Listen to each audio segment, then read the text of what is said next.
En un dels extrems de l'antiga vila apareix un altre exemple de l'arquitectura civil renaixentista.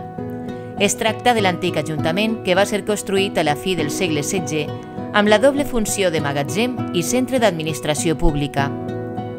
L'edifici ha patit moltes reformes al llarg de la història, però encara conserva alguns elements destacats. Un d'ells són els arcs de l'entrada. Estos baixos tenien una funció clarament comercial amb la carnisseria i els llocs del mercat municipal. Just al davant està el carrer del Forn, amb la qual cosa ens situem en un dels punts d'activitat econòmica de la població.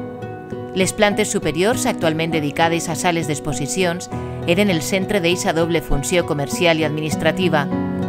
En una es guardava el blat i les altres s'utilitzaven com a espais de gestió de les autoritats polítiques i judicials. Els soterranis estaven ocupats per l'antiga presó. En aquestes parets apareixen velles pintures amb dibuixos de vaixells que es pensa que els realitzaren pirates empresonats. Actualment estan tapades i no són visitables.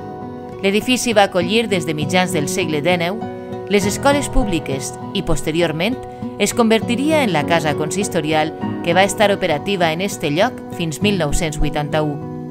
Avui en dia és el centre d'activitats per a la joventut de Benissa.